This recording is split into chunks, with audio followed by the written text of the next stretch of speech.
2 Samuel 2 ayat 1. Kemudian bertanyalah Daud kepada Tuhan, katanya, apakah aku harus pergi ke salah satu kota di Yehuda? Firman Tuhan kepadanya, pergilah. Lalu kata Daud, kemana aku pergi? Firman-Nya, ke Hebron. Lalu pergilah Daud ke sana dengan kedua istrinya, Ahinoam, perempuan Yisrael, dan Abigail, bekas istri Nabal, orang Karmel itu. Juga Daud membawa serta orang-orangnya yang mengiringnya masing-masing dengan rumah tangganya, dan menetaplah mereka di kota-kota Hebron. Kemudian datanglah orang-orang Yehuda, lalu mengurapi Daud di sana menjadi raja atas kaum Yehuda.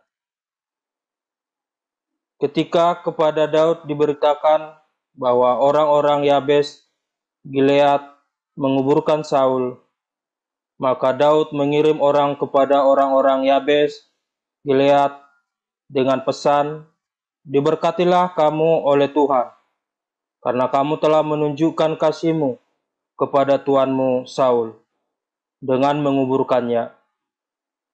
Oleh sebab itu Tuhan kiranya menunjukkan kasih dan setianya kepadamu. Aku pun akan berbuat kebaikan yang sama kepadamu, karena kamu telah melakukan hal yang demikian. Kuatkanlah hatimu sekarang dan jadilah orang-orang yang gagah perkasa, sekalipun tuanmu Saul sudah mati, dan aku telah diurapi oleh kaum Yehuda menjadi raja atas mereka. Abner bin Ner, panglima Saul, telah mengambil Asiboset, anak Saul, dan membawanya ke Mahanaim, serta menjadikannya raja atas Gilead, atas orang Asyuri, atas Yisrael, atas Efraim, dan atas Benyamin, bahkan atas seluruh Israel. Isiboset bin Saul berumur 40 tahun pada waktu ia menjadi raja atas Israel, dan ia memerintah 2 tahun lamanya. Hanyalah kaum Yehuda yang mengikuti Daud, dan lamanya Daud memerintah di Hebron atas kaum Yehuda adalah 7 tahun dan 6 bulan. Lalu Abner bin Ner dengan anak buah Isiboset bin Saul bergerak maju dari Mahanaim ke Gibeon. Juga Yoab anak Yeruya dan anak buah Daud bergerak maju. Mereka saling bertemu di telaga Gibeon. Lalu tinggal di sana pihak yang satu di tepi telaga sebelah sini, dan pihak yang lain di tepi telaga sebelah sana. Berkatalah Abner kepada Yoab, biarlah orang-orang muda tampil dan mengadakan pertandingan di depan kita. Jawab Yoab, baik. Lalu tampillah mereka dan berjalan lewat dengan dihitung 12 orang dari suku Benyamin, dari Isiboset, anak Saul, dan 12 orang dari anak buah Daud. Kemudian mereka masing-masing menangkap kepala lawannya dan menikamkan pedangnya ke lambung lawannya, sehingga rebalah mereka bersama-sama. Sebab itu, tempat itu disebutkan orang Helkat Hasurim, letaknya dekat Gibeon. Pada hari itu pertempuran sangat hebat, dan Abner serta orang-orang Israel terpukul kalah oleh anak buah Daud. Ketiga anak laki-laki Yeruya, yakni Yoab, Abisai, dan Asael ada di sana. Asael cepat lari seperti kijang di padang. Asael mengejar Abner dan tidak menyimpang ke kanan atau ke kiri dalam membututinya. Lalu Abner berpaling ke belakang dan bertanya, "Engkaukah itu Asael?" Jawabnya, "Ya, aku." Kemudian berkatalah Abner kepadanya, "Menyimpanglah ke kiri atau ke kanan, tangkaplah salah seorang dari orang-orang muda itu, dan ambillah senjatanya." Tetapi Asael tidak mau berhenti membututi Abner. Berkatalah sekali lagi Abner kepada Asael, "Berhentilah membututi aku. Apa aku harus memukul engkau sampai jatuh? Bagaimana aku dapat memandang muka Yoab abangmu itu?" Tetapi Asael menolak berhenti. Lalu Abner menusuk ke belakang ke perut Asael dengan tombaknya, sehingga tombak itu menembus belakangnya, dan rebalah ia di sana dan mati di tempat itu juga. Semua orang yang datang ke tempat Asael rebah dan mati itu berhenti di sana. Tetapi Yoab dan Abisai mengejar Abner.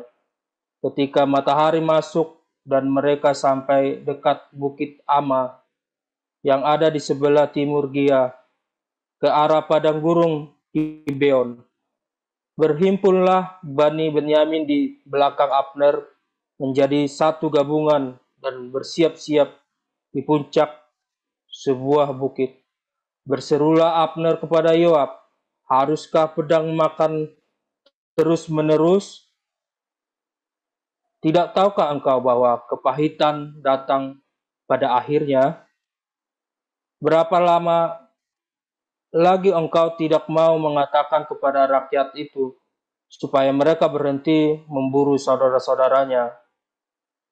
Jawab Yoab, "Demi Allah yang hidup, kiranya engkau berbicara tadi, maka tentulah sudah dari tadi pagi rakyat menarik diri dari memburu saudara-saudaranya." Lalu Yoab meniup sangkakala dan seluruh rakyat berhenti. Mereka tidak lagi mengejar orang Israel dan tidak berperang lagi.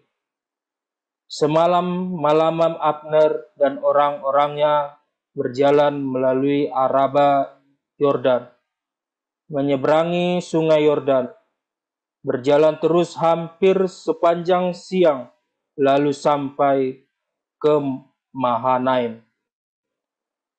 Ketika Yoab berhenti memburu Abner dan menghimpunkan seluruh rakyat, ternyata 19 orang dari anak buah Daud hilang, termasuk Asai. Tetapi anak buah Daud menewaskan dari suku Benyamin, dari orang-orang Abner, 360 orang. Mereka mengangkat mayat Asael dan menguburkannya di dalam kubur ayahnya yang di Betlehem. Kemudian berjalanlah Yoab dan orang-orangnya malaman itu dan sampai ke Hebron ketika hari sudah terang. Amin. Amin. Terima kasih Pak Damara. Silakan Ibu Widayati.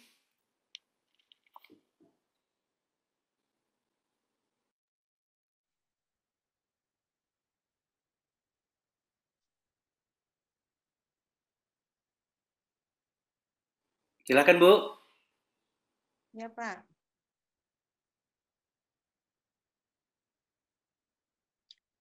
Matius 21 sampai 22 Bu. Matius 21 ayat 1 sampai 22. Yesus dielu-elukan di Yerusalem. Ketika Yesus dan murid-muridnya telah dekat Yerusalem dan tiba di Betfage yang terletak di Bukit Zaitun, Yesus menyuruh 2 orang murid-Nya dengan pesan, "Pergilah ke kampung yang di depanmu itu, dan di situ kamu akan segera menemukan seekor keledai betina terlambat dan anaknya ada dekatnya. Lepaskanlah keledai itu dan bawalah keduanya kepadaku. Dan jikalau ada orang menegur kamu, katakanlah, Tuhan memerlukannya, ia akan segera mengambilkannya." Hal itu terjadi supaya genaplah firman yang disampaikan oleh Nabi.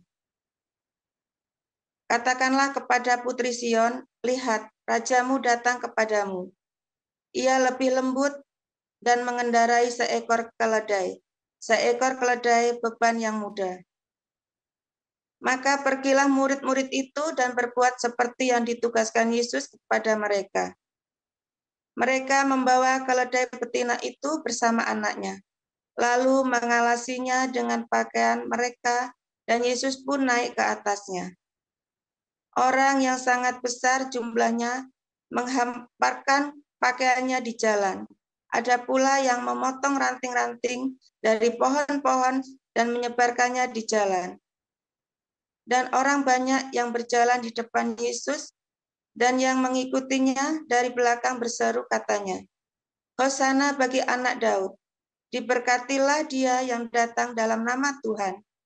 Hosana di tempat yang maha tinggi." Dan ketika ia masuk ke Yerusalem, gemparlah seluruh kota itu, dan orang berkata, "Siapakah orang ini?" Dan orang banyak itu menyahut, "Inilah Nabi Yesus dari Nazaret di Galilea." Yesus menyucikan bait Allah. Lalu Yesus masuk ke bait Allah dan mengusir semua orang yang berjual beli di halaman bait Allah. Ia mengembalikan meja-meja penukar uang dan bangku-bangku pedagang merpati, dan berkata kepada mereka, "Ada tertulis, rumahku akan disebut rumah doa, tetapi kamu menjadikannya sarang penyamun." Maka datanglah orang-orang buta dan orang-orang timpang kepadanya dalam bait Allah itu, dan mereka disembuhkannya. Tetapi ketika iman-iman kepala dan ahli-ahli Taurat mereka mujizat-mujizat yang dibuatnya itu, dan anak-anak yang berseru dalam bait Allah, "Hosana bagi anak Daud," hati mereka sangat jengkel. Lalu mereka berkata kepadanya, "Engkau dengar apa yang dikatakan anak-anak ini?" Kata Yesus kepada mereka, "Aku dengar. Belum pernahkah kamu baca? Dari mulut bayi-bayi dan anak-anak yang menyusu, engkau telah menyediakan puji-pujian." Lalu ia meninggalkan mereka dan pergi ke luar kota, ke Betania, dan bermalam di situ. Yesus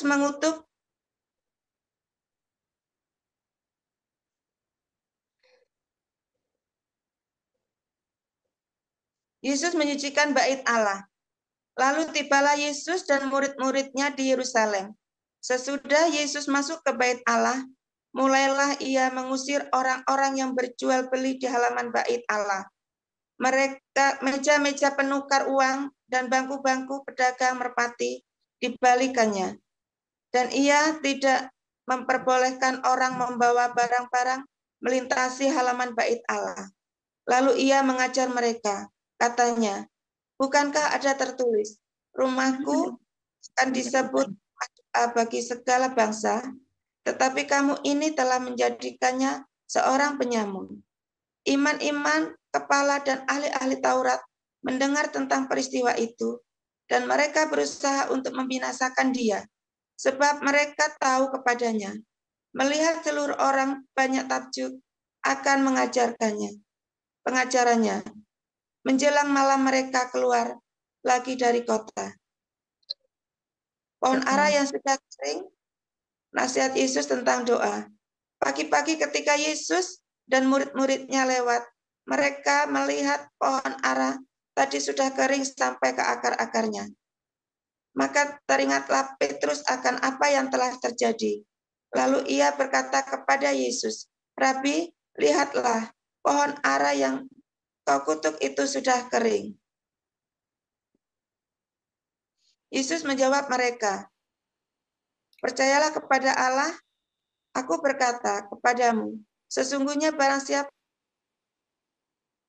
pada gunung ini, beranjaklah dan tercampaklah ke dalam laut, asal tidak bimbing hatinya, tetapi percaya bahwa apa yang dikatakannya itu akan terjadi, maka hal itu akan terjadi baginya.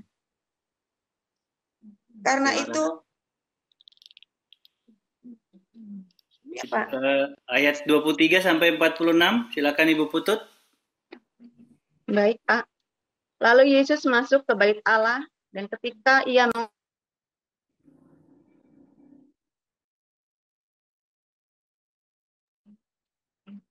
Baik ya, Pak.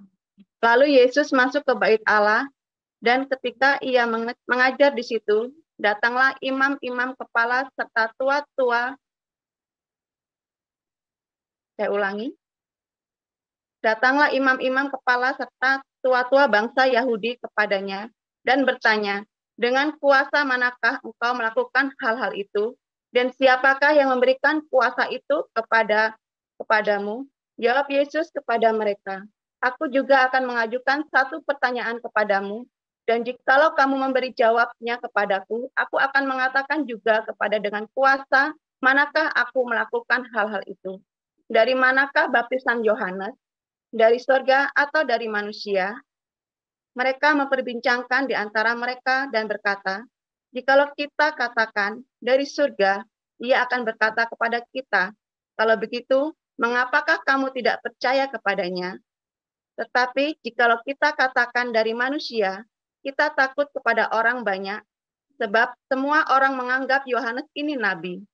Lalu mereka menjawab Yesus, kami tidak tahu. Dan Yesus pun berkata kepada mereka, jika demikian, aku juga tidak mengatakan kepadamu dengan kuasa manakah aku melakukan hal-hal itu.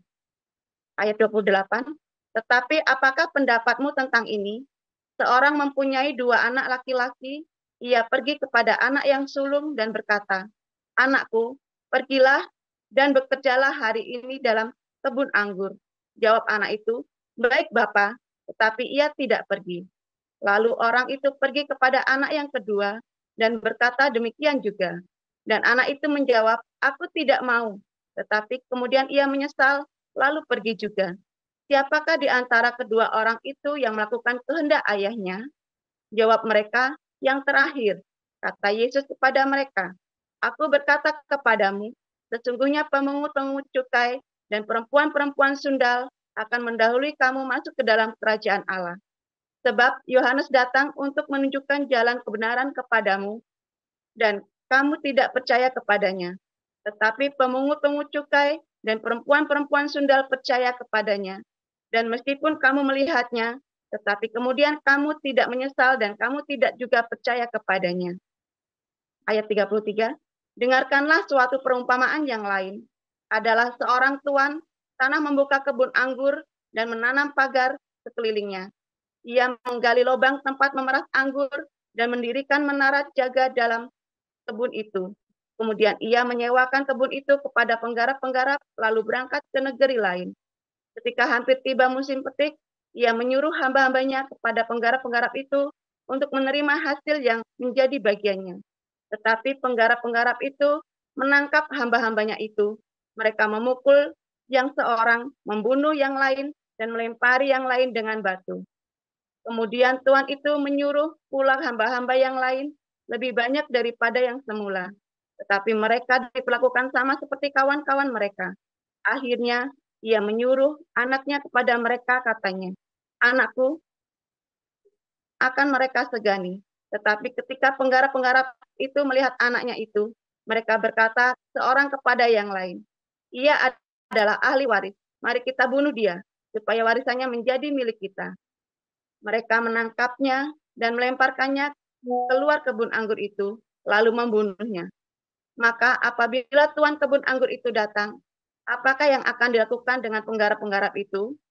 Kata mereka kepadanya, ia membinasakan orang-orang jahat itu, dan kebun anggurnya akan disewakan kepada penggarap-penggarap lain, yang akan menyerahkan hasilnya kepada kepadanya pada waktunya. Kata Yesus kepada mereka, belum pernahkah kamu baca dalam Alkitab suci? Batu yang dibuang oleh tukang-tukang bangunan telah menjadi batu penjuru. Hal itu terbaik dari pihak Tuhan. Satu perbuatan ajaib di mata kita. Sebab itu aku berkata kepadamu, bahwa kerajaan Allah akan diambil daripadamu dan akan diberikan kepada satu bangsa yang akan menghasilkan buah kerajaan. Dan barang siapa jatuh ke atas batu itu, ia akan hancur, dan barang siapa ditimpa batu itu, ia akan remuk. Ketika imam-imam kepala dan orang-orang Farisi mendengar perumpamaan-perumpamaan Yesus, mereka mengerti bahwa mereka lah yang dimaksudkannya, dan mereka berusaha untuk menangkap dia, tetapi mereka takut kepada orang banyak, karena orang banyak itu menganggap dia nabi. Amin. Terima kasih para lektor. Tuhan Yesus memberkati para lektor dalam segala hal. Bapak Ibu, berhubung Pastor masih dalam perjalanan, waktu sebentar kita akan... Sudah bisa Pak. Oke, pasti Pastor sudah bisa. Oke, lanjut. Firman Tuhan, silakan Pastor. Ya, langsung. Haleluya, luar biasa. Oke, bisa tolong di spotlight punya saya. Saudara, mengapa Tuhan Yesus datang, ya, masuk ke Yerusalem waktu mau disalib itu dengan menunggangi keledai, ya. Nah, Pak Petrus Agung itu pernah menafsirkan bahwa itu adalah bangsa keledai, katanya ya, yaitu bangsa keledai itu menurut beliau itu adalah orang-orang Islam, ya. Nah, tetapi apakah betul arti Mesias menunggangi keledai yang dalam Zakaria 9 itu adalah Mesias akan datang dengan menunggangi orang Islam? Ternyata orang Yahudi tidak pernah berpikir seperti itu, saudara ya.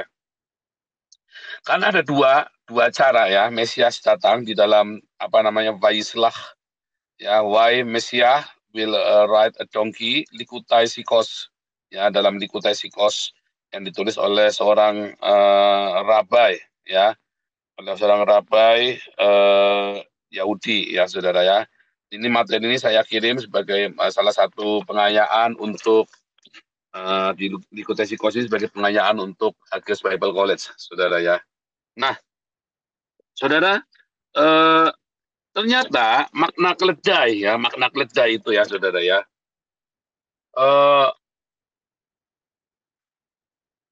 ada dua hal. Kalau kita melihat Abraham ketika membawa Ishak untuk dikorbankan, maka dia membawa keledai lalu di atasnya kayu bakar dan semua material. Nah, ada di dalam di dalam kisah Abraham yang membawa Ishak untuk dikorbankan, lalu semua materialnya, ya, kayu bakar dan segala peralatan untuk persembahan akidah namanya ya, persembahan akidah itu ditaruh di atas punggungnya keledai. Nah, ternyata kata keledai, ya, atau khomer, ya, khamor, ya, keledai atau khamor, ya, itu punya unsur kata 3 huruf, ya, huruf het, mem, dan res, yang sama dengan material tadi, kayu bakar, yang tetek bengek itu untuk persembahan akidah, yaitu khomar, ya, ya, khamor, khomar, ya, khamor dan khomar. Khamor itu keledai, khomar itu material untuk persembahan. Material persembahan itu ditaruh di atasnya keledai. Yang kedua, saudara, waktu Musa, ya, membawa keluarga, mengirim keluarganya, ya, ke rumah mertuanya, maka istrinya dan anaknya juga ditaruh di atas keledai. Di dalam tradisi Yahudi, istri itu adalah melambangkan dia sendiri, dan anak itu melambangkan adalah penerusnya, saudara. Ya, jadi ada dua hal tentang keledai ini, ya, yaitu satu material untuk korban, yang kedua korban bakaran itu sendiri, saudara. Ya, itu menurut orang Yahudi loh ya, saudara ya, menurut orang Yahudi sendiri. Jadi ini saya tidak melakukan tafsir bebas, tetapi saya mencoba supaya Anda paham bahwa keledai yang dimaksud itu bukan orang Islam, ya, saudara ya. Nah, kedua, saudara, di dalam Daniel, ya, kalian melihat di dalam Daniel 7 ya, kalau salah ya, dikatakan Mesias akan datang di atas awan, saudara. Ya, diselimuti awan, bukan di atas awan masih wokong, saudara ya. Tapi dalam awan-awan, ya, dalam Shekinah glory maksudnya. Jadi ada dua hal cara Mesias datang, ya, yaitu dengan menunggang keledai dalam Zakaria 9 dan dalam Daniel 7 dengan diselimuti awan, saudara. Ya, ada dua hal. Mengapa ada dua cara? Ternyata menurut si orang Rabai Yahudi ini, Mesias akan datang melihat kondisi umatnya. Kalau kondisi umatnya layak, maka Mesias akan datang dalam awan-awan, dalam Shekinah glory. Ya. Tapi kalau melihat kondisi umatnya tidak layak, maka Mesias akan datang dengan menunggang keledai, saudara. Mengapa harus menunggang keledai? Menandakan poor, kemiskinan. Artinya compang camping, artinya udah, kasihan ya. Ya begitu, saudara. Dan ingat tadi kata Hamor dan Khomar. Hamor itu keledainya, Khomar itu beban yang di punggungnya keledai, yang untuk persembahan akidah, persembahan bakaran. Jadi kalau Mesias datang, kondisi umatnya tidak layak, maka Mesias itu akan dikorbankan untuk persembahan, saudara. Yaitu Yesus masuk ke Yerusalem, naik keledai untuk disalib, untuk disalibkan, sembahkan. Dalam keadaan miskin. Dalam keadaan miskin, ya. Dalam keadaan bersahaja. Dalam keadaan di mana umat manusia, umatnya yaitu orang Israel memerlukan penebusan, memerlukan keselamatan. Makanya di dalam Wahyu bilang kan, kamu tuh ngerasa kamu tuh sombong, kamu pikir tuh kamu kaya, padahal kamu miskin, melarat, telanjang. Gitu ya. Makanya Yesus datang dalam keadaan miskin, saudara. Dalam tanda kutip ya, dalam keadaan miskin itu artinya dalam kesederhanaan, segala kesederhanaan. Tetapi kalau umatnya layak dan siap sedia ketika Mesias datang, maka Mesias datang di dalam Shekinah glory.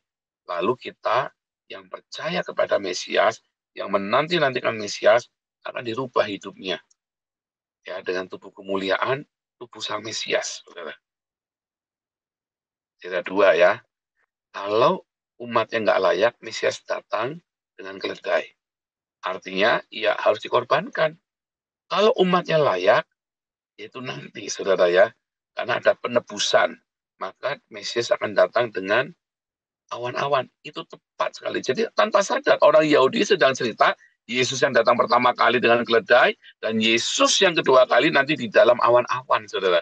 Yang datang pertama kali, umat manusia benar-benar tidak dalam keadaan layak. Yang kedua kali, maka ada orang-orang yang sudah dilayakkan oleh penebusan darah Yesus. Makanya dia datangnya dalam Shekinah glory, di awan, dalam awan kemuliaan. Ya, apa maksudnya dalam kehidupan kita, saudara? Saudara, ketika Mesias datang dalam segala kesederhanaan kemiskinan, Yesus berkata, berbahagialah orang yang miskin di hadapan Allah. Seringkali kita sombong dengan diri kita. Kita merasa bisa melakukan ini dan itu. Kita merasa kita punya uang. Kita merasa kita punya dikjaya, punya bakat, punya kemampuan. Lalu kita mulai bekerja dengan daging kita, saudara. Akhirnya kita banyak korbankan anak, istri, keluarga. Kita korbankan handai tolan, ya sakit hati.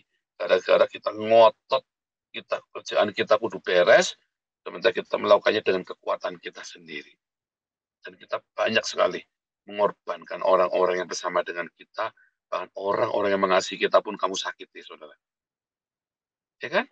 Bahkan kita menyakiti orang-orang yang mengasihi kita, karena kita bekerja dengan kekuatan kita sendiri, padahal kita miskin, melarat, telanjang, tidak berdaya, tidak mampu apa-apa, saudara.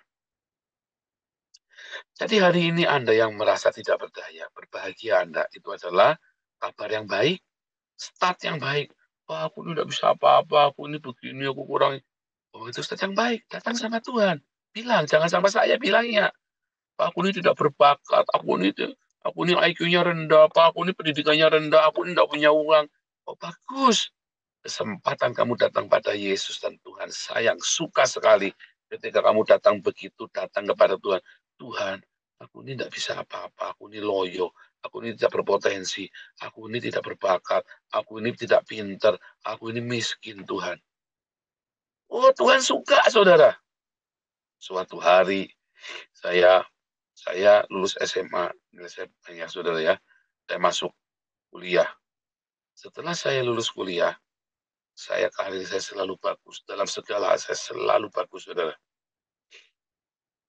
Ketika saya melayani Tuhan, selalu bagus, saudara. Waktu itu saya berpikir, oh, saya hebat, Tuhan pilih. Tuhan pilih saya. Karena saya dilahirkan dengan segala bakat yang saya punya, saudara. Dan hancur. Apa yang saya punya itu? Apa yang saya pikir saya bisa? Benar-benar saya dipermalukan oleh kebanggaan saya sendiri. Hancur, saudara. Dengan segala macam kebanggaan saya, hancur. Kemudian, ketika Tuhan suruh saya kembali melayani, ngulangin lagi, dikasih kesempatan kedua. Oke, sekarang kamu layani aku lagi. Bahkan saya masuk penjara 2 kali, saudara. Ya. Kemudian, kesempatan yang kedua, saya datang, Tuhan kan tahu. Saya sudah tidak ada nama baik, tidak ada reputasi yang baik, tidak ada lagi yang bisa saya banggakan. Uang juga sudah nggak punya, apapun sudah habis, harga diri pun sudah habis. Bagus, istri masih ada bersama dengan saya. Padahal istri juga hampir meninggalkan saya juga, ya kan? Habis semua Tuhan. Apa? Tuhan mau mengharap apa dari saya? Harusnya dulu Tuhan, ketika saya bekerja, gaji saya puluhan juta, saya begitu hebat, saya punya anak buah ratusan, tinggal perintah ini, perintah itu. Kenapa enggak dulu Tuhan enggak kasih kesempatan saya melayani? Padahal saya mau Tuhan. Padahal saya nanya, bahkan saya kembali ke Salatiga untuk bisa melayani, malah hancur semua, akhirnya saya dipermalukan dengan luar biasa Tuhan. Tuhan senang sekali ketika saya ngomong begitu, saudara. Kamu diem, lakukan yang aku perintahkan. Tuhan, saya bukannya tidak percaya. Tapi siapa yang mau dengar saya? Tuhan suka sekali, saudara, ketika saya ngomong begitu sama Tuhan. Ketika Musa dalam kemudaannya umur 40 tahun gagah perkasa, dia hajar itu orang Mesir. Dia pikir dia mau bela bangsanya, mau bebaskan bangsanya dari orang Mesir. Dia ada pangeran Mesir, dia panglima perang, dia berpendidikan tinggi. Wah, saya hajar kamu, kurang ngajar, berani mau packing-packingan. Akhirnya dia malah jadi buron. 40 tahun sampai tidak bisa ngomong. Kenapa? 40 tahun cuma ngomong sama kambing domba. Mbak. Sampai akhirnya dalam ketakutan dikejar-kejar mau dibunuh, dia harus bersembunyi. Ya, kalau di dalam Targum itu lebih jelas lagi ya. Musa itu sempat 7 tahun di penjara itu sama mertuanya, sama Rehuleah ya, sama Rehuleah itu kakeknya si Pora. Sempat di penjara itu. Musa itu 7 tahun atau 14 tahun itu di penjara itu ya. Terus baru akhirnya boleh menikah sama si Sipora itu. Sampai kebanggaannya itu remuk, saudara. Bayangin kalau Anda dari seorang jenderal perang, tiba-tiba Anda jadi tukang angon domba yang kerjanya cuman ngangon domba domblong, saudara. Pekerjaan yang hina bagi orang Mesir loh. Angon domba itu pekerjaan yang paling rendah bagi orang Mesir, dan Musa itu dididik dengan didikan Mesir, saudara. Artinya dia turun kelas dari pangeran Mesir jadi tukang angon domba adalah pekerjaan yang kastanya paling rendah di antara orang Mesir. Dan Musa bilang, Tuhan, aku ini gagap, nggak bisa bicara. Tuhan, jangan aku, Tuhan. Ya, saudara ya. Tapi Tuhan selalu pakai orang-orang yang sadar dirinya tidak mampu. Tuhan sayang kalau kita sadar kita tidak bisa. Tapi jangan berhenti kita nggak bisa. Datang sama Tuhan. Tuhan, aku mau lakukan asal Tuhan tolong saya. Nah itulah saudara, itulah keledai beban yang mudah, yang sederhana tetapi ditunggangi oleh seorang raja. Di dalam kesederhanaan itulah seorang raja akan duduk di atasmu, saudara. Yang akan melakukan suatu pekerjaan yang sangat mulia di muka bumi ini. Dengan segala ketidakmampuan kita. Bukan dengan segala kemampuan kita. Melayani Tuhan dengan segala kemampuanmu. Enggak, saudara. Begitu kamu merasa kamu mampu mampu segala macam. Seringkali justru Tuhan tidak pakai kamu. Ketika saya bilang, udah Tuhan. Ya sudah, aku tak nurut. Dan Tuhan kasih berbagai macam proyek-proyek yang luar biasa. Dan Tuhan buat berhasil. Sehingga saya sadar, oh iya Tuhan ya, bukan saya ya Tuhan. Oh iya ya Tuhan ya, bukan karena saya hebat ya Tuhan. Oh iya Tuhan ya, emang semuanya hanya Tuhan saja. Bisa sampai sejauh ini pelayanan kita ya saudara ya. Sampai menggemparkan gereja-gereja di Den Haag. Nah, ternyata hanya Tuhan ya. Sampai Kementerian pemerintah Den Haag semua turun ikut ngawasin kita sekarang saudara ya. Nah, sampai pemerintah itu ikut ngawasin kita kemarin. Bu Marjuni Bulianti saya sudah saya kenalkan sama salah satu PIC Kementerian ya. Dari Kementerian itu pemerintah ya, pemerintah kota Den Haag untuk ngasih makan. Sampai kita bikin heboh saudara ya. Justru karena ketidakbisaan kita saudara. Bukan karena kebisaan kita. Kalau kita bisa, justru kamu akan menyakiti orang-orang sekitar. Kalau kamu merasa bisa, justru kamu akan sakiti orang-orang di sekelilingmu, saudara. Kalau kamu merasa bisa, justru saat itu kamu sedang menghancurkan dirimu sendiri. Tetapi begitu kita, iya Tuhan, aku tidak layak, aku tidak bisa, tolong aku Tuhan. Maka sang raja datang, ya, menggunakan segala yang kamu nggak bisa itu untuk menjadi alatnya. Dan begitu kita ya merendahkan diri, maka Tuhan angkat kita, saudara, dan kita menjadi umat yang layak. Begitu kita layak, maka Tuhan akan datang di dalam Shekinah Glory, dalam kemuliaannya untuk memberkati kita di dalam kemuliaan, di dalam hadiratnya itu, ya, saudara ya, itu rumusnya. Makanya kalau kamu bisa, jangan rumangsa bisa, tetap datang Tuhan. Kelihatannya gampang Tuhan, tapi kalau bukan karena Tuhan, ini bisa bahaya buat saya. Tuhan kelihatannya mudah. Tuhan ini kelihatannya murah. Kelihatannya baik. Tuhan tolong Tuhan. Pimpin selalu. Tanpa Tuhan pimpin. Jangan biarkan aku jalan sendiri. Tolong Tuhan. Ingat-ingat cara doanya. Diulang lagi nanti ya. Rendahkanlah selalu hidupmu kepada Tuhan. Di dalam kebersahajaan. Di dalam kerendahan hati. Jangan rumangsa bisa. Jangan rumangsa kaya. Jangan kamu pikir kamu hebat bisa melayani Tuhan. Oh enggak. Lihat, kamu akan hancurkan orang-orang sekeliling kamu. Karena kamu merasa hebat. Kamu bikin sakit hati orang-orang sekeliling kamu. Karena pikir kamu hebat kan. Orang lain gak ada yang hebat, cuman kamu yang hebat kan.